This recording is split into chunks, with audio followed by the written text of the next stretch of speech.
Well, thank you very much, Anna. We actually, I would like to close the discussion now because we just have 2 minutes before continue with another presentation from the same presenters, but in this case, it will be Amy who will be the leading voice, so to speak. So the presentation is called Imagining Beyond, Cultivating Peacebuilding Dispositions through Art-Based Dialogue. And we have, you have half an hour, and then we have 15 minutes discussion. Amy, the floor is yours.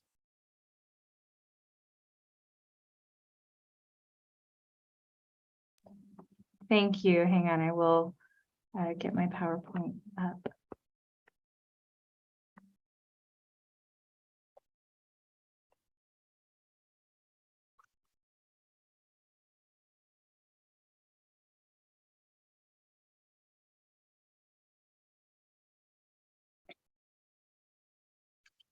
All right. Is the screen visible?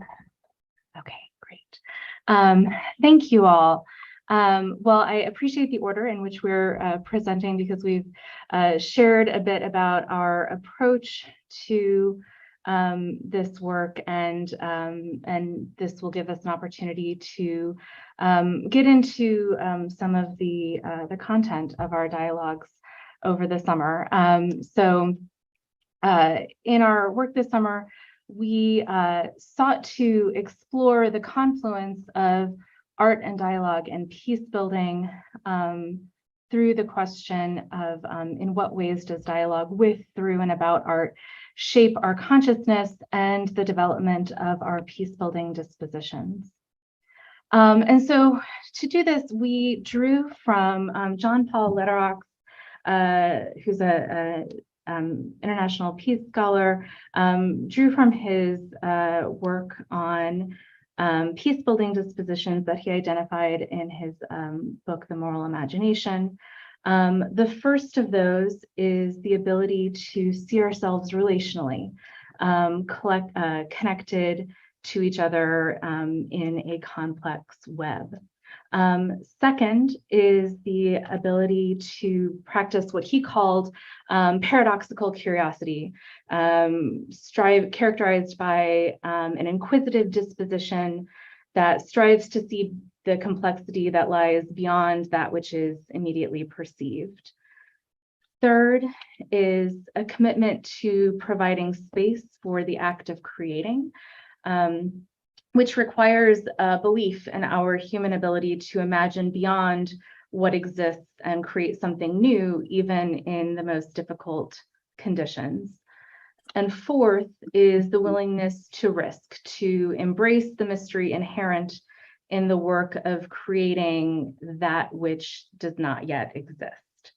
And so drawing from these four peace-building dispositions, I will ask Melissa to share a little bit of just a little bit of a recap of our methodological approach.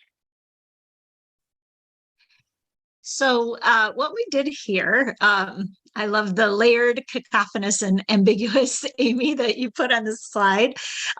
So we wanted to use arts-based research, and we wanted to draw on ideas of value creation and dialogue. And we wanted to focus on, in terms of peace building, a life-sized paradigm of change, which Ikeda writes about. He says that when it comes to all the systems that can feel oppressive or make us feel hopeless, and kind of make us feel powerless, that we need to change our focus, and we need to just look at our immediate and focus on a change in our immediate circle.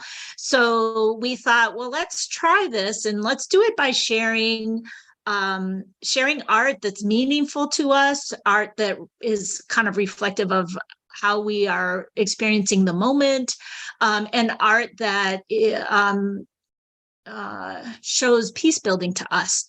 And so Amy came up with those prompts, and we thought, okay, let's first share art by others that exemplify those prompts, and then let's go out on a limb. Let's be vulnerable. Neither of us are necessarily artists, although Amy is a musician. She has a music background, but other than that, that's kind of, we're not experts at poetry or theater or dance or painting, whatever, but we're like, let's try it, let's just do it, and based on these prompts, and let's share with each other and have a dialogue and see what comes out of it.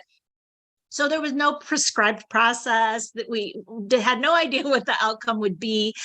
We had to do it via Zoom because we were not in the same state, and it was a very nonlinear process, but we definitely did embrace the unknown, and we brought our artist selves into dialogue. And so as the quote below says, we find the layered versus the linear, the cacophonous versus the discursive, and the ambiguous versus the aphoristic. So back to you, Amy. So in thinking through how we want to share our process and what we learned in this, we thought that we would look through each of the 4 peace building dispositions as lenses. And so in this, I think it's likely not surprising to any or most of us that relationality is the first disposition that Lederach named. Fabrilis describes or discusses dialogue as a kind of social relation characterized by the way in which it engages participants. And it's this social relation that is central to the work of peace building. Lederach wrote that, quote, breaking violence requires that people embrace a more fundamental truth. Who we have been, are, and will be emerges and shapes itself in a context of relational interdependency. And within this, situating ourselves and recognizing ourselves as part of this web is really important. And so in our own process of art-space dialogue, we came to know ourselves and each other more deeply. We found that art provided us with ways of exploring our inner landscapes and connecting with each other in ways that were just different than in conversational dialogue. I think something that that I found especially interesting is that in this process, our individual voices were not lost. That I found them to be brightened, maybe, that they were kind of burnished to a brighter luster through the interactions with each other. That we were able to help each other expand and refine our thinking. And so one of the other things that we discussed, and kind of a question that we were entangled with, was how to present some of our excerpts of our dialogue, but in a way that isn't just kind of reenacting what already happened in the dialogue. And so one of the other themes that emerged in our dialogues was the connections that our experiences with art cultivate with others, whether we're cognizant of that connection or not. And so this, what we have here is an excerpt of a dialogue that gets to that, where we're discussing a concert. Melissa, do we want to? We can we can read it. Okay. Yeah. I said that one of the things that I've always liked about working on a piece of music is the idea that it connects you to anyone who has ever experienced that piece in any way, that this piece of music is now a part of you and your story, and you are now a part of its. It's creating a connection between you and so many others, whether you're conscious of that connection or not, you're connected by this experience. What this triggered in my memory was watching a Billy Joel concert. This was on HBO or something. And there's an entire stadium of people singing this song in unison. It was mind blowing. I thought, wow, one song can unite so many people. It's human connection, a shared value, so you can see the peace building opportunity. And imagine how many differences there are in that stadium, differences across all aspects of identity and worldviews and experience. But in this moment, you're united by this one experience. How might that shared experience, as you said, that shared value, how might that serve as a catalyst for deepening connections and then transforming relationships past conflicts? When we and this then brought in lots of discussion around utterances and all of the different layers of experiences and perspectives that are inherent in each work. Moving forward, one of the things that Lederach talks about is that cycles of violence are perpetuated when ideas are reduced to dualistic polarities that attempt to describe and contain social reality in artificial ways. And that breaking these cycles of violence requires transcending manufactured dualisms. Though all of this is especially interesting in light of what Eugene shared in the keynote about the messaging that's going out in Russia right now about seeing things more complexly, or seeing a situation more complexly. And so, as mentioned in the last slide, art really provided a way for us to unpack multiple layers of meaning. And in this, we were given a surplus of seeing to help us see beyond our own lenses of perception, beyond face value. And one of the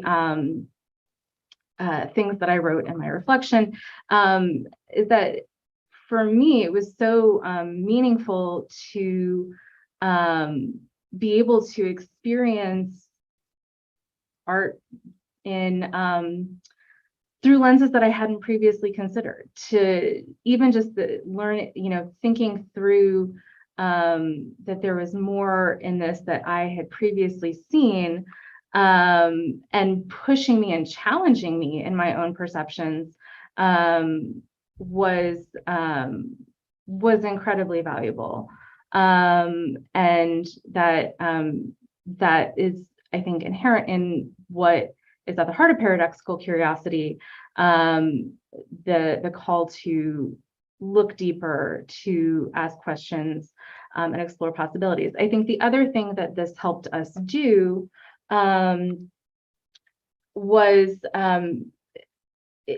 it freed us to think more abstractly, and that freedom from the constraints of language helped us think through ideas in a different way that then helped me at least develop language for articulating ideas that previously I had a hard time articulating, that seemed too complex for words.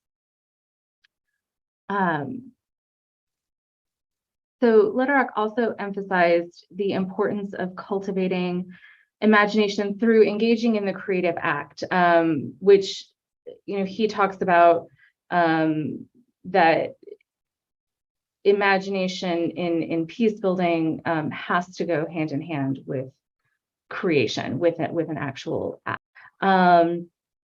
And he wrote that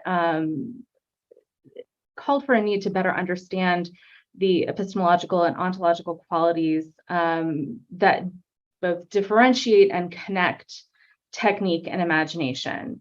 And so that was something in this process that we found arts-based dialogue to be a useful tool for this because of this cycle that we created of sharing, reflecting, creating, and then based on that, being inspired to then further reflection, further creation, further sharing.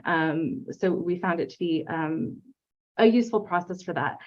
We really wrestled with questions about art and art making and what counts as art and who counts as an artist, and wrapped up in that were all sorts of questions and I think insecurities that we have about our own artistry. You know, my background in music is in the classical idiom, so it's really interpretation, not creation. And is that art? And is that so there was a lot of vulnerability in sharing and creating things together.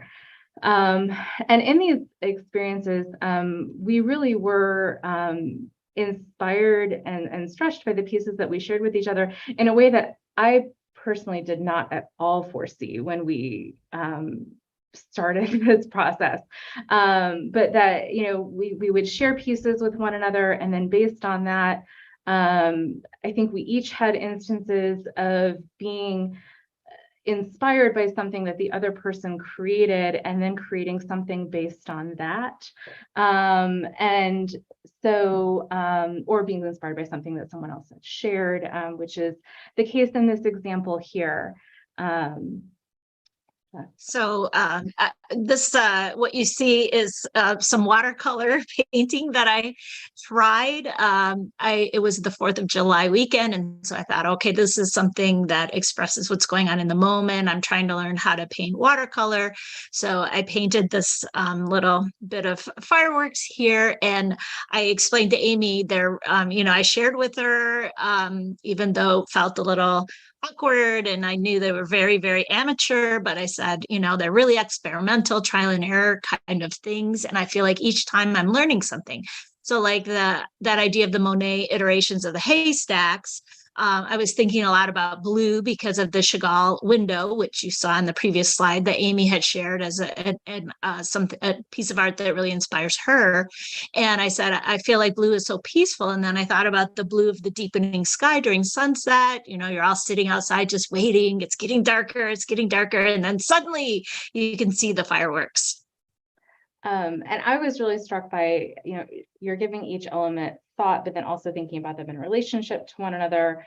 You're creating the whole from these parts. So it's not just about the parts themselves, it's how they're working together. And it reminded me of this line, this closing line in this musical Sunday in the Park with George, about the artist George Straw. And the line is something about, and I couldn't remember it then and can't remember the exact line now, but it's something about how a blank page or canvas was his favorite because it contained so many possibilities. And that was what I heard in the description of her process, this process of exploration and playing. And of course, when Amy said playing, that perked my ears up because I feel like play is so important. Play is connected to dialogue. So I said that, no, play is so important. And play without external or imposing. It's not structured by someone. There are no consequences or expectations. And so in this, I mean, we're having dialogue about the creative process, but dialogue in itself is also a creative act. And, you know, and Melissa noted in one of her reflections that dialogue created a space where we could feel, and you found I think a perfect quote from Ikeda, the sparks of creativity emerge, helping us to push open the heavy groaning doorway of life itself. And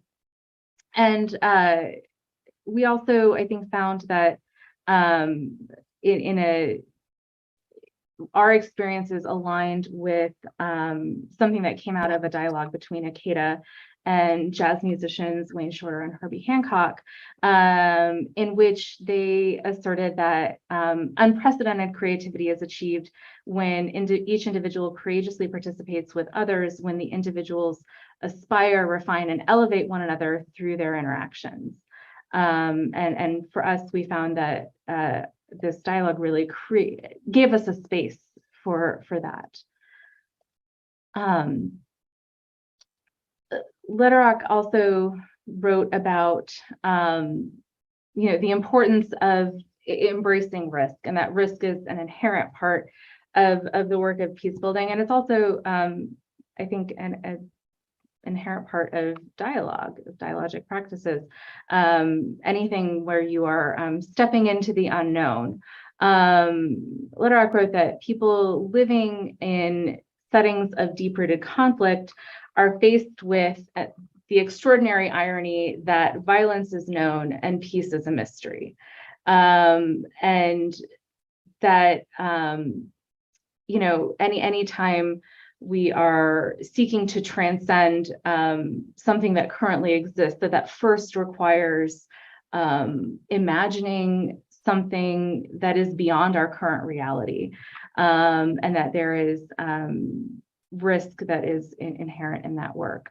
And I think that there's we found there to be an interesting connection there between that risk and peace building, that in dialogue, our destination and our route were unknown. And that also parallels with a lot of creative endeavors, particularly, in the dialogue that we read from Akeda and Hancock and Shorter, particularly in creative processes that are improvisational, but even in processes that aren't, that there is often an openness and an unknown quality to them. And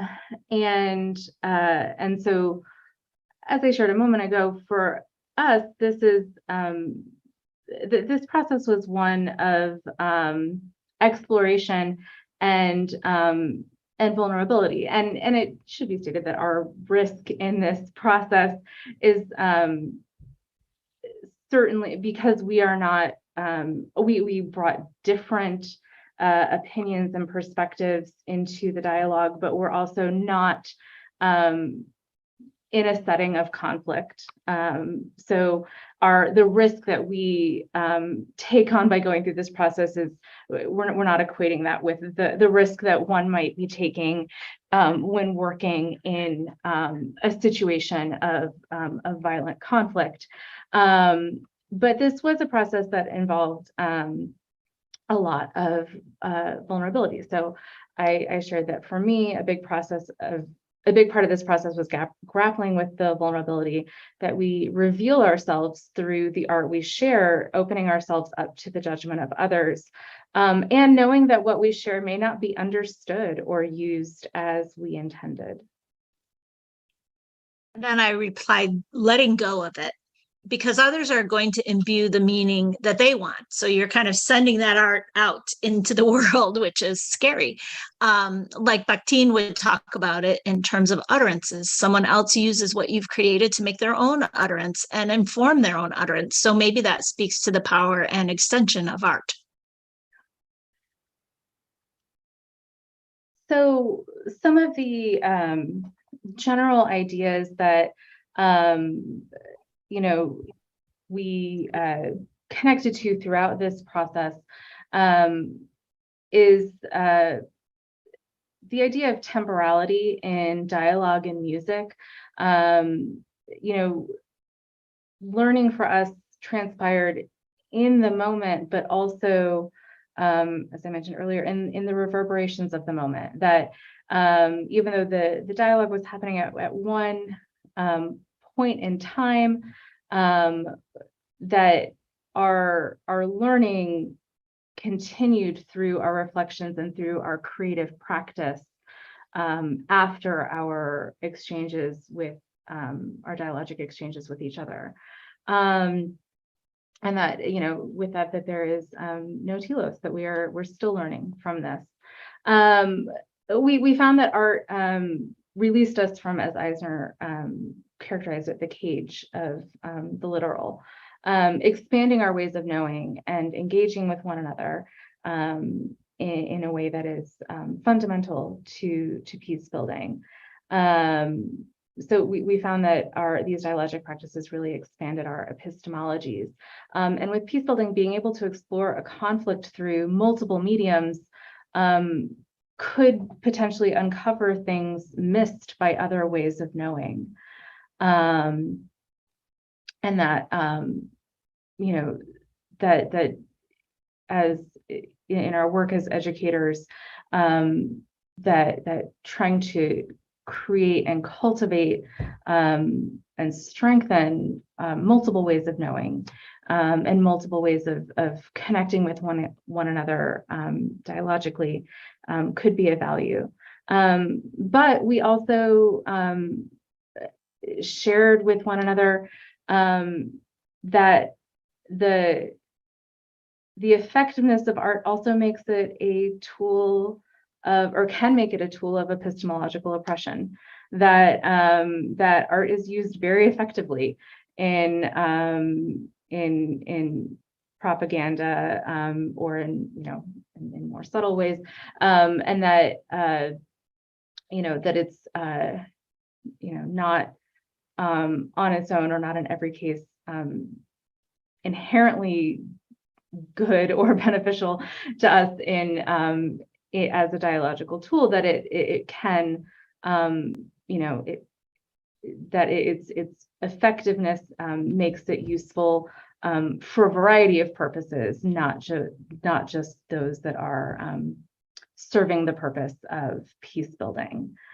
And as we look ahead, the questions that we are thinking about before we head into our discussion are, again, some of these are ones that we brought up earlier, but we had this experience together, the two of us, and but we do have questions about, well, what could this look like in the context of a class? How do we invite people into that without them feeling compelled, which would then not be dialogic? In what ways might art limit dialogue? And what other dispositions might the practice of arts-based dialogue cultivate? And then just thinking, I guess, also broadly around what other mediums might expand and enhance our dialogic practices. And so I have a reference list, which I will can also share later, but those are the concluding thoughts that we have before opening it up. Thank you very much, Amy and Melissa. Now it's time for the comments, questions. If you do want to ask a question or comment on the presentation, please use raise hand button.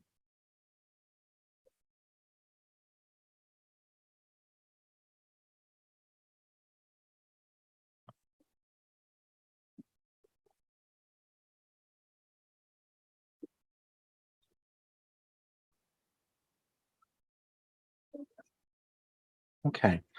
In this case, I have a question.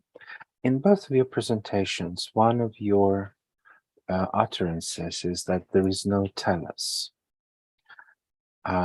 What do you understand by Telus? My understanding of it is an endpoint, meaning like an endpoint that you're aiming for, that like a target. I don't know if that's the best understanding. I think I'm drawing mainly on like Nicholas Berlis' book where he talks about telos? No, because for me, Telus is actually, if we talk about methodology, which is why I understand you're not so, I would say, that you're still trying to make meaning of. Telus is actually end goal, end point. So so for me, it sounded like a little bit sort of provocative, but at the same time, it's a paradox because you're talking no Telus, but at the same time, you do have a goal. You do have an end goal. For example, with your presentation, you're talking about, you're asking the question, what are the peace-building dispositions that art-based education has? So there is a goal, at least you want to go somewhere. So I would suggest either, writing, adding what you mean, that there is no finalization, but somehow providing the explanation for what you mean by Telus, because your use of the word Telus is not sort of mainstream, to put it like that.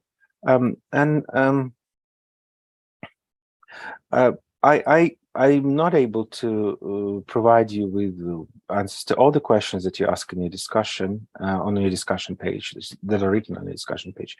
But I think that there are several artistic mediums or types of art that can provide or invite people to dialogic exploitation, dialogic inquiry, or dialogic collaboration, if you want.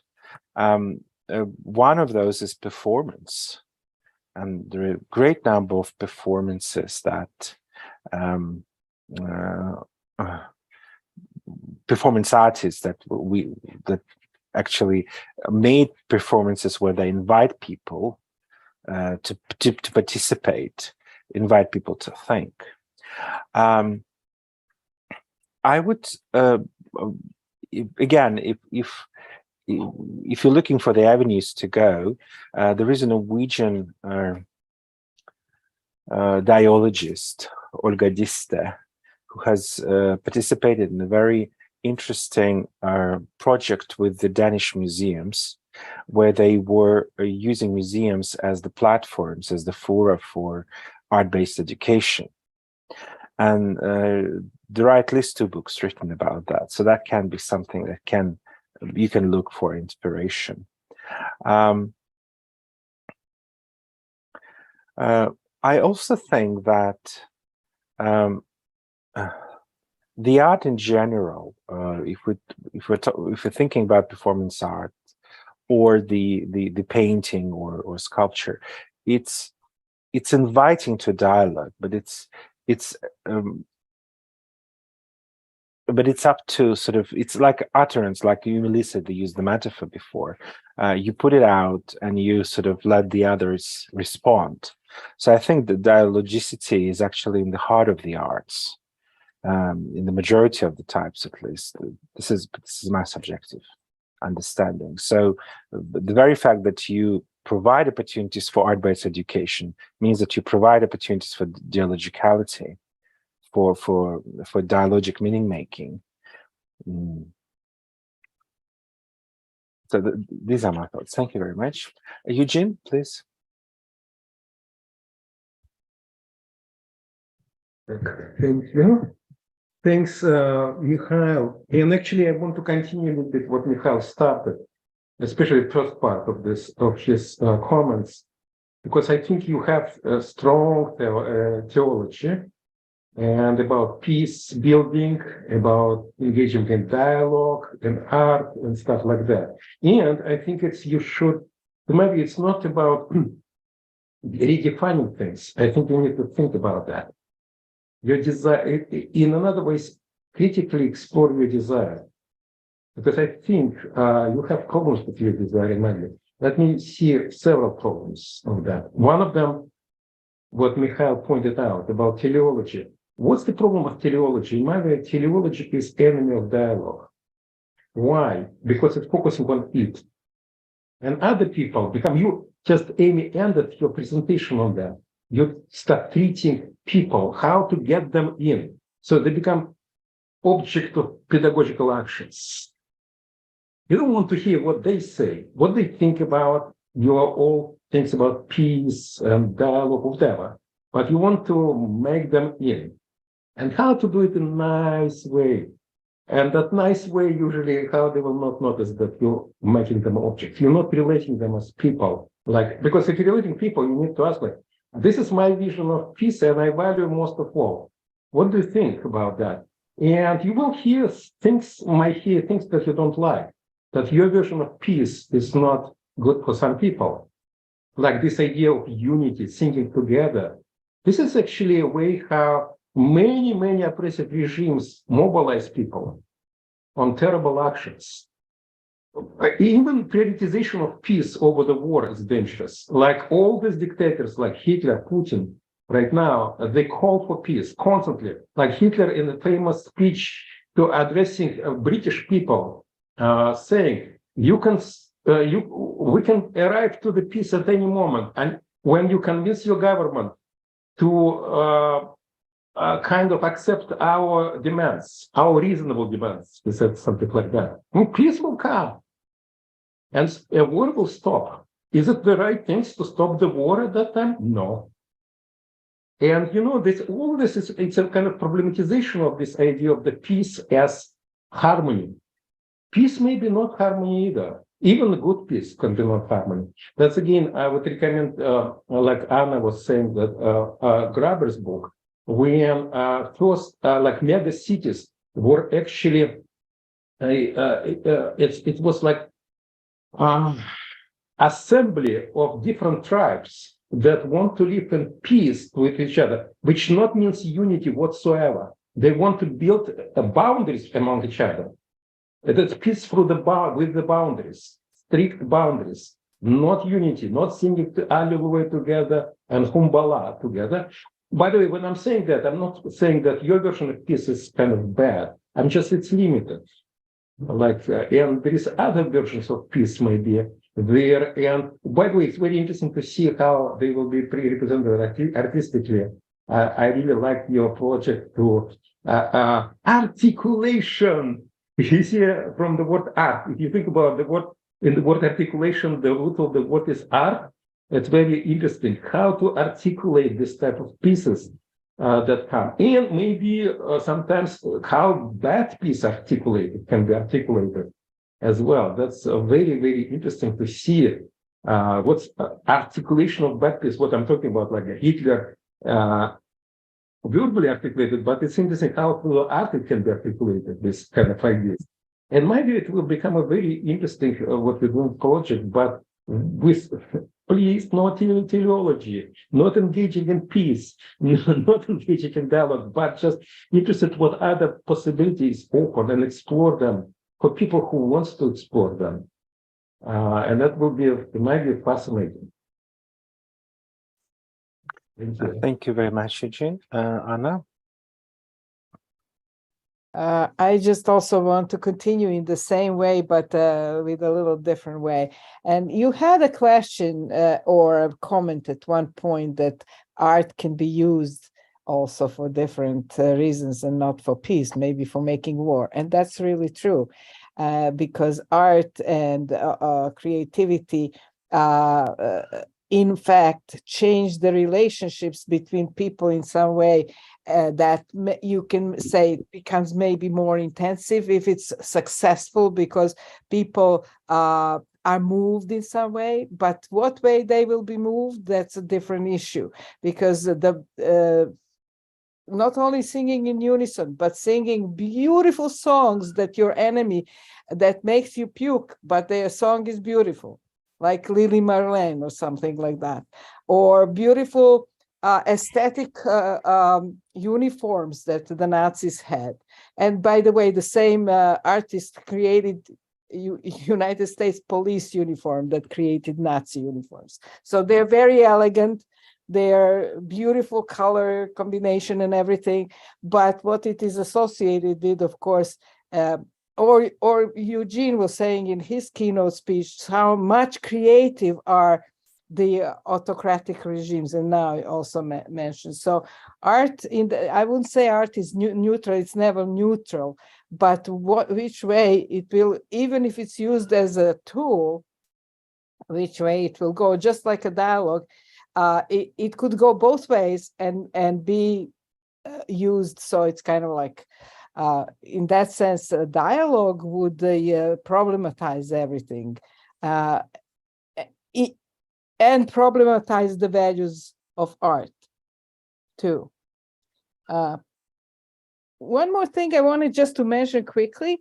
Eugene and I wrote a paper about the dialogic approach to creativity, and maybe it would be something that could be kind of like useful for you. I'll send you the reference to that, even paper, if you want to, because creativity in itself is a dialogic matter. And you are wondering all the time, you're asking that question in your paper, like how to determine what's valuable, what's really art, what's not. And those are the really questions, but they're not questions from outside. Those are questions from inside.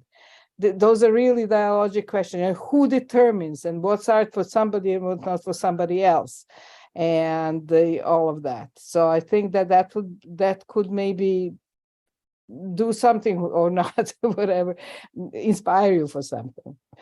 Okay. Well, thank you very much, Anna. Melissa and Amy, would you like to comment or respond to anything that has been said? I have some, but Amy, why don't you go first? Oh, I was just gonna, well, first, thank you all for this very helpful feedback. And it also realized or helped me realize that we never actually defined peace in our presentation, or what our conceptualization of that is, or what Literarc's conceptualization of that is.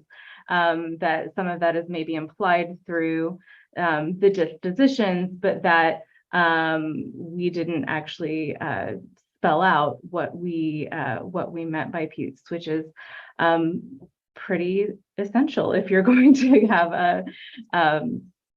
a presentation about peace building. And so really appreciate the different recommendations for thinking about how dialogue can problematize some of these ideas. I really appreciate, thank you. I think I just saw that reference was put in here. Thank you very much for that. And I know we only have a few minutes. Melissa, did you want to add to that? Sure. I'm still kind of trying to understand or think about this idea of telos